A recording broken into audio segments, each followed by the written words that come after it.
What do you get when you combine simplified practice marketing, proven ROI strategy, and Van skate shoes?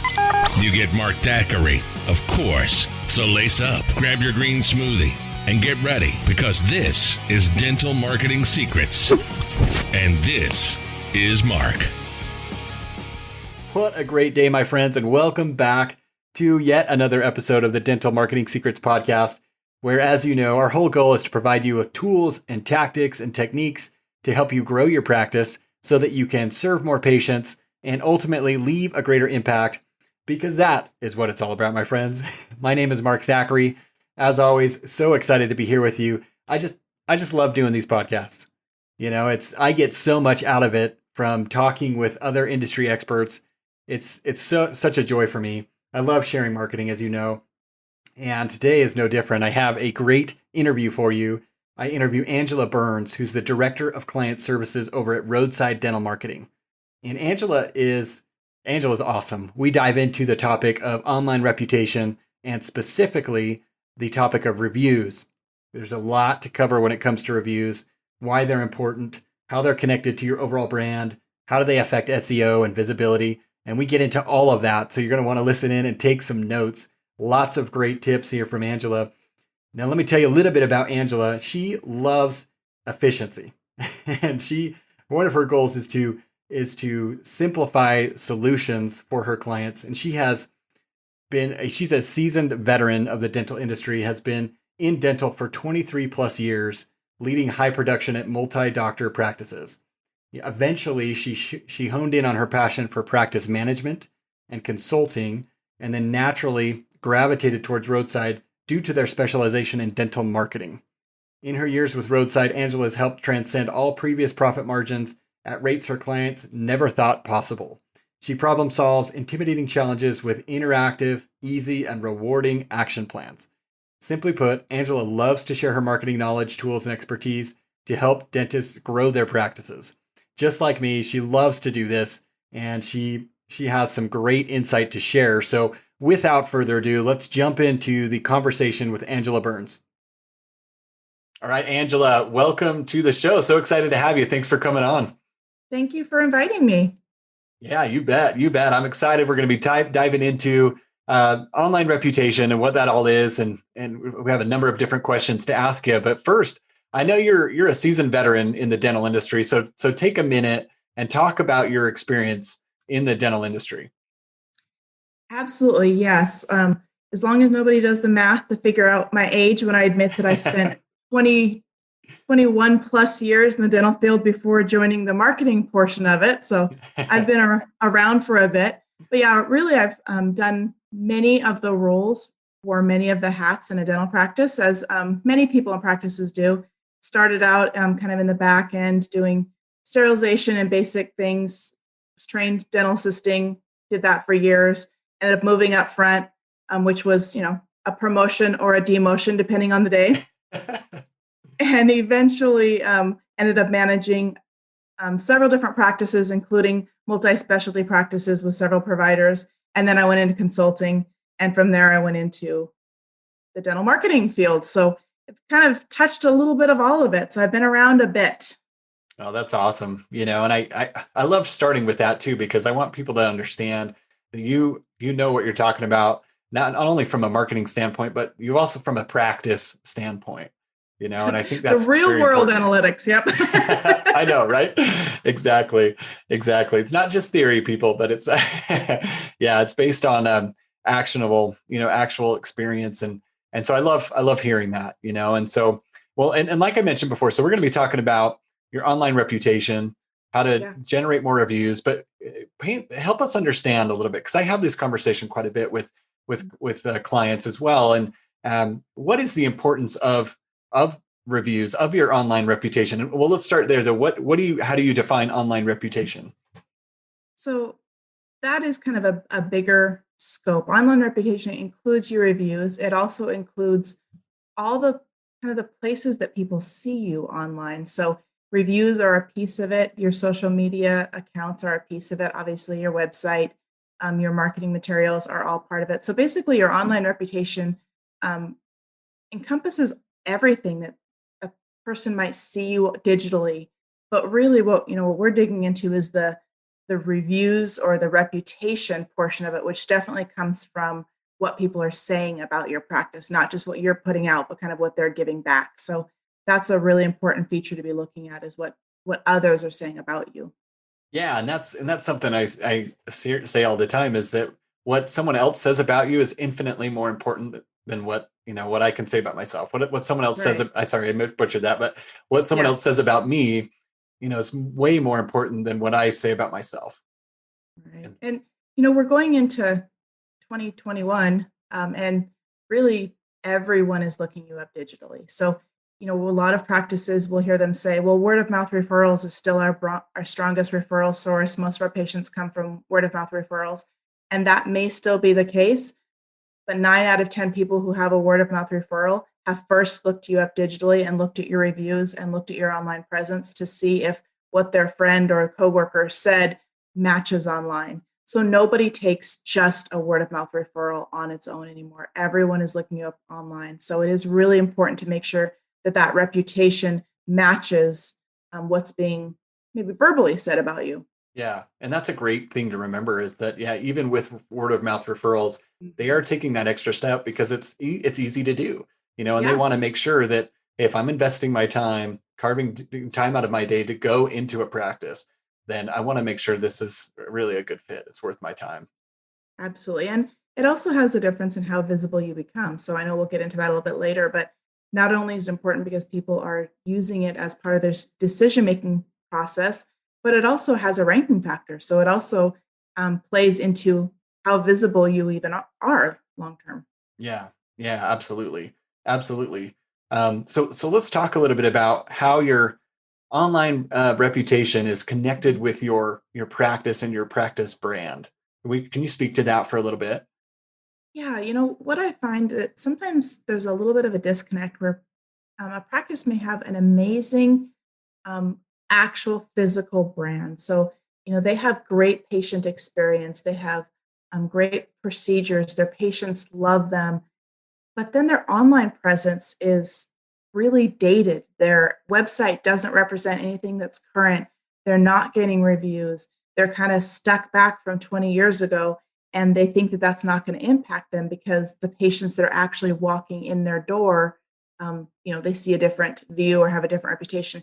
But that's not really the case. It's really important to know that those things do go hand in hand. And so you want your online digital reputation to match your actual physical office reputation. If patients Right. love you and they're saying wonderful things when they walk in the door, make sure that that's also being represented online and that they're very cohesive and the actual view of your practice is cohesive. It's really important that people see that.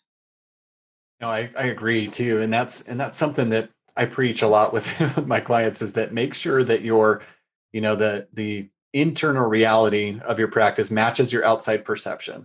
because and yeah, and you'll get people that do make that point. Well, people that are coming in, they know what it's like. They've already been in here, or they've had that Right. experience, and that's yeah, that's true to an extent. But then when they're sending someone else there, and then that person is going to check your reviews first, and they're seeing the pictures of the practice, and they're not, they're just kind of left up to chance on what's it going to look like. But yeah, it's so important that matches, because it's going to perpetuate your success if you can do that.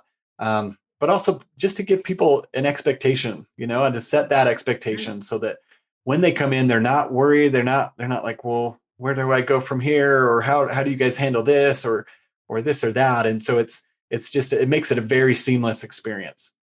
Right. And I just want to mention when it comes to reputation and reviews, especially, not to get so caught up in the weeds if there is an occasional person who says something that's not 5 stars, that's not 100% positive. Yes.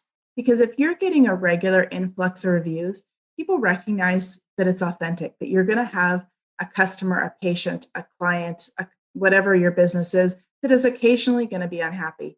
And it actually makes it more believable when there's an occasional negative review. Now, if you have more negative than positive, then you need to look at your internal policies. But Yeah. if you have an occasional someone who's a little bit grumpy and they say something, they spout off online, some offices, some providers in particular, get a little I'll say spun up. They can get really wrapped up around that one review and are afraid to even ask for reviews because of it. Because what if someone else says something like that? Well, if you're doing things properly in the practice, the majority of them are going to be wonderful. And the occasional negative review, if it's not a regular practice, is just something to grow from and to make your entire review kind of portfolio look more authentic. So it's not something that they have to just freak out about if there's an occasional negative opinion. It's going to happen. Not everyone can make everyone happy. That's just the way life goes. That is exactly right. That is exactly right.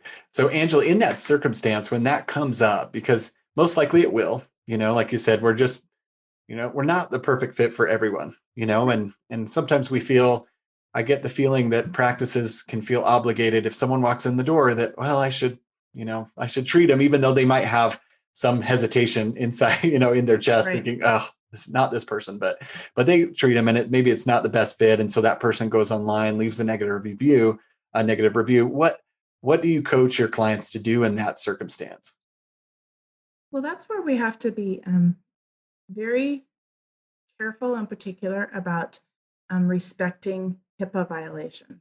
Not doing this going to be HIPAA violation. So we do want to respond to the negative review, but in a very generic way. It's one of the kind of frustrating things about one of many frustrating things about the HIPAA requirements is that they can specifically go onto your account and say that they were in your office and they did XYZ. And if you acknowledge that they were a patient of yours, you can be in trouble for a HIPAA violation, which is really not very logical, but that is the law.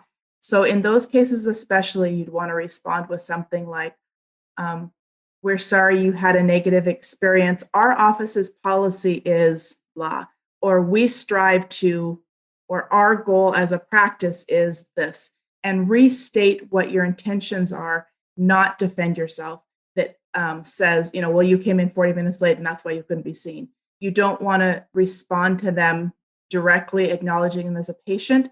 Just be very professional and restate the intention, the positive things about your practice and what your policies are, rather than defending yourself. That's where they can get in trouble, is they can kind of get into a little bit of an argument sometimes, and that's not what you want to be online. Yeah, and that can escalate quickly. So you have two real risks that you run when you do that. Is one is HIPAA violation. So the legal risk that you run if you acknowledge, like you mentioned, Angela, that they are a patient, that they did come in, even though that they acknowledged it before, that still doesn't matter. And I know it doesn't make much sense. But then the second risk is that, it escalates into an argument of, finger pointing and name calling. And then everyone reads that and it's just, it's one of the worst things that you can do, I think. It's so much better if you can find a way to take it offline. Give them a particular person they can reach out to. Jill at the front desk would love to speak with you about this directly. Here is her number. Something where you give them a point of contact to take it offline and hopefully de-escalate it. Yeah, absolutely. Absolutely. I love that. Love that advice. So tell me about, let's talk about, go back a little bit to patients are looking at reviews. So talk to us about that process. How important are reviews? I mean, because I think some practices don't really care about reviews. Others are a lot more proactive about generating reviews. Right. What is your take on that? Well, there's, two parts to it. The patient perspective. So, how much weight that review has on their decision-making process, and also the visibility perspective, how much those continual reviews are going to impact your long-term visibility. And they both have factors, so they're both important to weigh. So I would say when you add those together, yes, reviews are very important. Is it ultimately going to make or break a patient's decision-making on choosing your practice? It really depends on where their starting entry point to knowledge of your practice is. If they found you only online and they know nothing about your practice, everything they see about your practice is going to influence their decision-making, whether they choose you or not. If they heard about you from a variety of sources, or maybe a coworker or a friend mentioned your practice, and then they're following up with an online search, those reviews might not have the same weight behind them because really they kind of made the decision. They were just double checking online that you matched what their friend said. So as for whether they pick up the phone or not based on your online reviews really depends on I'll say their starting point or where they came into your practice. But reviews, because it also has a factor in your visibility, they are something that you continually want to be acquiring because they have a twofold benefit: patients' decision making and your rankings. Yeah. Yeah, absolutely. And that really kind of ties us into the next question that I had was tell us about the visibility factor. Go deeper a bit with that because I know it can affect your SEO Mhm. and how you show up. So yeah, talk to us about that. So I'm going to primarily focus on Google reviews. There's lots of different platforms that have reviews, but we're going to talk about Google because Google rules the world. So we're just going to focus on them for a moment. Um, but it does have a factor in the visibility, especially in your Maps listing or your Google My Business listing. The frequency, consistency of reviews has a factor, but also, and believe it or not, the keywords in the review can have a factor.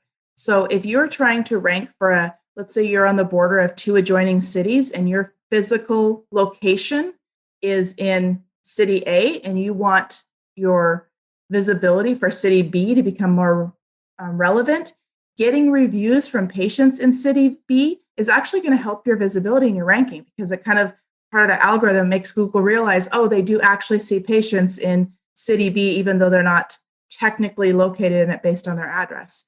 So those also specific services. If you are really wanting to promote your implant services and you have a patient who had a great experience with implants and they mention that keyword in their review, it does help your overall visibility and searchability for that service down the road. So the way that Google's algorithm works has lots of facets to it, but those reviews do help your overall visibility to some degree. Yeah, so I knew about a couple of those. I didn't know that the keywords factored into that Yeah. equation.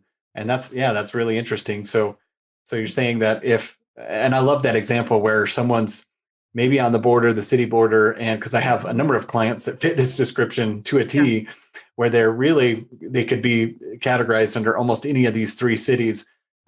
So if they want to improve you're saying if they want to improve their searchability, then it's trying to encourage patients from whichever area that they're lacking in to leave review, or is it Yep. do they mention it too, or is it just their They could location? mention it, but really leaving the review, the and I don't, pretend to know all the way that Google reads the reviews, but they do read location that it was submitted from. So if they leave it from their home address that's in the neighboring city, Google does read that, and if they mention the city that they're from, that also makes a difference. But I know that leaving the review from, I guess you call it the adjoining city, does actually help. It kind of basically gives more credibility that you really are providing services to the neighboring cities instead of just, I want to rule all 12 cities in my county. Well, yeah, doesn't everybody? It really gives more credibility that no, they really are providing valuable services to this other community also, in addition to where their address is located at. Hmm. Yeah, that's very interesting. So you could take, if you were a practice, just doing a hypothetical, and you are on a neighbor or you're on a city line where you could be one of two cities, and you wanted to promote that other city, would you recommend looking at patients who are in that city and then just reaching out to them on a maybe individual or collective basis and say, hey, we'd love to get your feedback on a review or something like that? We have actually done that as I'll call it a campaign, an initiative for our practices, and it's seen very good results. So yeah, that's exactly what they do. They go through and see some of their raving fans who happen to live in that city that they're trying to target, and they specifically ask them if they'd mind giving some good feedback so that you know, XYZ city becomes more visible. Well, and that's another part of this too, is encouraging, and even I don't know if I'd use the word coaching, but helping clients understand that, hey, these keywords matter. And it's hard to kind of articulate that. But a friend gave me this kind of scenario or this resource or tool. He said, when you're talking with a patient and they have a great experience and they tell you about that experience, ask them, if you could then kind of rephrase it back to them and then say, would you mind if I shared that on our website, or would you mind sharing that on a Google review, for example, and sending it, and that little tool alone, especially if it's via an email or a text reminder, then it's a little easier because you have a trail. So it's written down already. Right. But even if you're just in the office, and they tell you how great their experience was, and maybe you ask another question and be like, oh, what made it so excellent today, and so you get some more details, and then kind of direct them in that to Google, so to leave a review, or and that's a great way to do that. But it does take a little bit of coaching, I'd say, to patients to help them understand what to put so that you are utilizing the power of those keywords, it sounds like. Right. Exactly. Yep. Okay. So you mentioned Google is kind of the king, right, of the reviews. Yeah. Are there other places to be getting reviews? Because I know, from previous experience with clients, it seems like all the negative people hang out on Yelp. I don't know why that is, but if you've got a bad experience, you go to Yelp and you leave a review because most of them are on there. I don't know why, but what platforms should people be looking at to get reviews on? So yes, Google still is king. They still are the ones that have the most power behind them. So a review on Google has more weight or long-term benefit than any of the other platforms. Yes, Yelp is the Achilles heel to some practices, but it does unfortunately still carry weight. So Yelp is one of the players that, as much as we'd like to pretend that they can go away, they don't. And you're right. It's the ones who are grouchy who seem to find their way to Yelp. I don't know what the deal with that is. I don't know either. But Yelp does actually. The challenge with Yelp is that they are very particular about how you request a review to the Yelp platform. You can't, like the automated systems that can direct people to different places for reviews. Yelp doesn't allow that. It's more of a challenge to get those reviews on Yelp. So a lot of our practices have actually done Yelper campaigns where they'll simply ask their patients, hey, who frequently uses Yelp? We'd love to get positive feedback on Yelp, or share your experience on Yelp. Because if it's a brand new first-time user and they do a review on Yelp, it's not going to show up anyway. It's going to go to what do they call unrecommended. So it is kind of a little more of a challenge, but unfortunately, it carries weight, so you don't want to completely ignore it.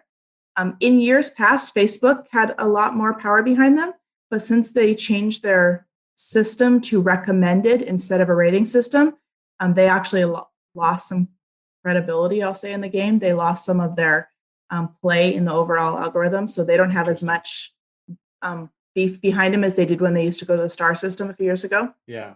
And then for Health Field, Health Grades is a player. They're here. They're coming up. They're up and comers, and they're probably here to stay. So Health Grades is actually another one that's making an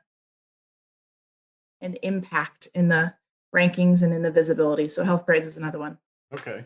So Google's number one. That should be your, for sure. Yeah, you should always push that initially. Always and then Google. Okay. And then Yelp and Health Grades. And then probably at the bottom, it sounds like Facebook. I mean, Facebook is nice for your Facebook audience and for your kind of brand awareness and things like that, but they don't have as much power behind getting your practice ranking or getting them visible locally as they did prior to changing their system. Okay. That's and as we know with the internet, that could change again in 3 months, but that's just as of today. Yeah. Well, that's good to know. And this is January 2021 Yeah. for those listening to this. Exactly. Whenever you're listening to this. So yeah, no, it could change in a heartbeat. We'll see, but that's the way it stands right now. Awesome. Well, thanks, Angela. Okay. And then, last is the golden question too, is what are some ways that we can generate more reviews? What can we do as a team to help our patients get us more reviews? Because I know there's some trepidation there sometimes with team members of, I don't want to ask them to leave a review. What if they leave a bad one? Or, they have some concerns there. So what's your advice? So a couple different parts to it. Number one is just like you just mentioned earlier, good old fashioned ask.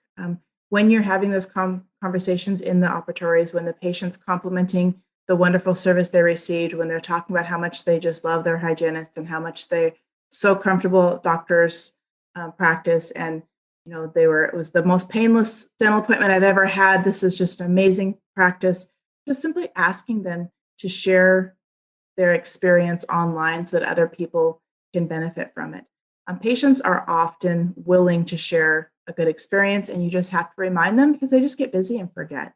Yes. So within the team, we recommend keeping it front of mind for the team, reminding the team that reviews do impact the amount of patients that are coming in. So we want to continually ask for them, and maybe doing some role playing with the team so they get more comfortable. They get kind of scripting the way that they ask so that it becomes second nature to them. And then I'm always a fan, being that I spent 20 years in a practice, I'm always a fan of straight up bribery from the doctors. Come on, incentivize your team and you will get more response. So do something fun, do a contest where the team's involved with how many reviews they can ask for in a week or in a month, or how many new reviews they can get, and incentivize your team to remember it. If they have something they're working towards, it's going to make it more memorable for them, and they're willing to overcome some of their barriers, their own fears, because maybe they're working as a group for, whatever little reward, or working individually for even just their coffee card. They may be working for something small, but teams accept bribery. I'm just telling you, docs, if the docs are listening here, teams do accept bribery. So it does actually work. And then I'm a big fan of the automated services, the ones that you can text the request right after their appointment. Right. Not all of those automations are created equal, and I'm not going to necessarily recommend one or the other, but I'm just going to say they're not created equal. Yeah. There's some that are much more successful in achieving Google reviews than others. So a lot of even practice management softwares will have the texting feature for reviews, but often they end up on a proprietary site that really doesn't benefit anybody. Or for some reason, they just can't it's not really easy to use, so they just can't get the patients to follow through. So sometimes the doctors will be like, oh, I don't want to invest in a texting review service when I already have my practice management service that does that.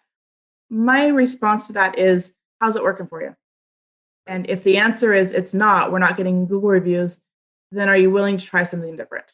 So, if it's just not working, if you're just not getting the Google reviews, rather than saying, oh, our patients, our community doesn't do reviews, maybe you should look at investing, even for a short time, in one of the platforms that have a higher success rate, and see if your Google reviews dramatically increase. And then you can decide if it was really your patient base or if it was the platform you were using. So, yes, yeah, they're not all created equal. I will say that for sure. I couldn't agree more with that. We've had a number of clients on different platforms, and some of them are head and shoulders above the others for those reasons, because of the simplicity of leaving a review, and because of even on the the internal side of managing those, and the automation side, and it just is so much easier. And I love it too, because I love this topic of reviews, because it's such good feedback. I think some of us get hung up on, well, was it 5 stars? Was it 4? Was it 3? Was it positive? Was it neutral or negative? But feedback is just is neutral. It's how you interpret that. So if your attitude is that, hey, if we really are trying to be the best practice out there, then any feedback we're going to listen to. It might not change our policy dramatically, but we're going to at least ask if this is this relevant? Is this credible? Does this, represent the opinion of our patient base? Then, yeah, we need to take a long, hard look at that and see what we can do to improve it. But just getting more reviews is going to be helpful. Even if you're set with patients and you couldn't really care less about your online reputation, do it for your patients, do it for that ultimate patient experience, so that you get that. It's kind of a good measuring stick, so to speak, from your patients that way.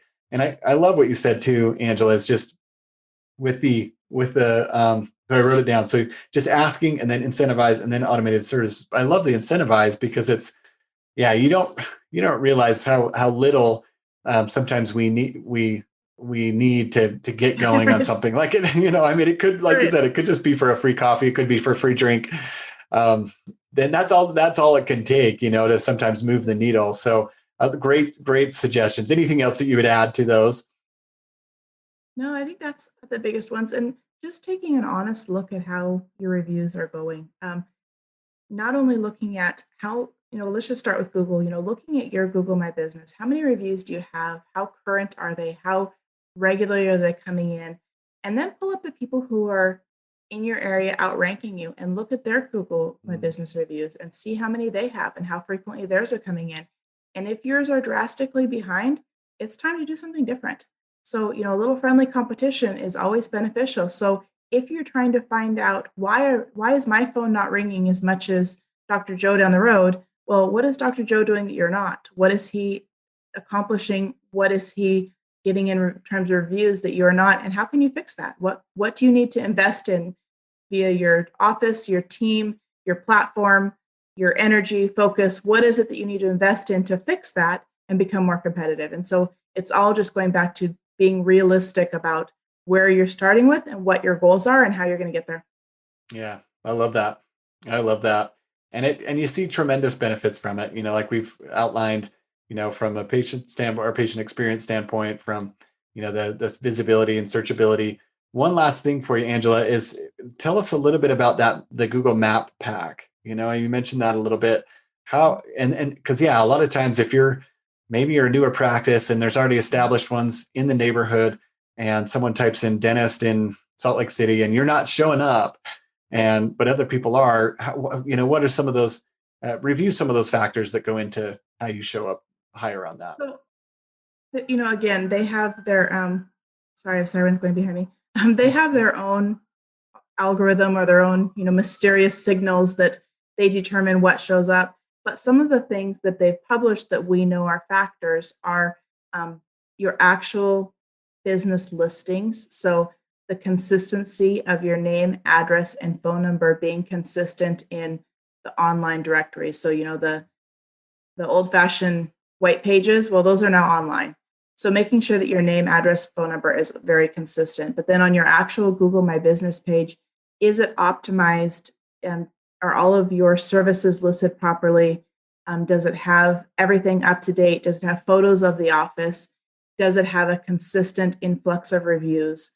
All of those things are things that Google looks at to decide on who's relevant in the local area and who should be in that map pack or who should be more visible. Because really, Google's goal is to have the best search query for their end user. They want to find the most popular search, the most popular practices, the most popular places for this searcher. So if they're in a local area and you have a frequent, consistent influx of new reviews, even if you're a newer practice, if you're consistently getting new reviews, you're kind of the new kid on the block or the up and comer. Yeah.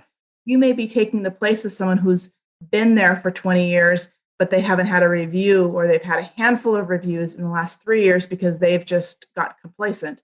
And you're just asking everyone who comes in for reviews, and Google's seeing, oh, this practice is relevant. And that's what they're looking for, is relevancy. So it really does make a difference, not only properly optimizing that Google My Business listing, but making sure that the reviews and photos and everything are up to date and relevant, keeps your practice relevant, and increases the visibility and the chance of you being found in the maps. Mm, that's wonderful. Yeah, that's great insight there.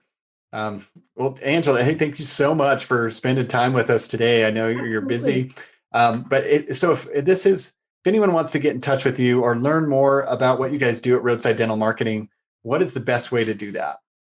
You can actually go on our website, and Chat with Angela is all over it. So you can send me an email. My email is angela@roadsidedentalmarketing.com. And we are happy to provide complimentary analysis of either your online presence, like your local listings, or also even of your website presence. We do a complimentary analysis if anyone wants us just to take a peek and say, hey, what's your opinion of how I'm doing online? We can provide that for you. Awesome. Well, I'll link that up in the show notes. along with your contact information. And then if people want to get in touch, they will reach out. But thank you so much for spending the time with us. All the great insight here. So much here that we could even dive further in. But I thought this was a good section to stop it. But we'll definitely have to have you back in the future. But yeah, thanks so much, Angela, for joining us. Absolutely. Thank you for inviting me. It was nice to talk with you today. You bet. Did you enjoy this episode of the Dental Marketing Secrets Podcast? Head on over to iTunes to subscribe, rate, and leave a review. And for more proven marketing strategies to grow your practice, visit practicerocket.net.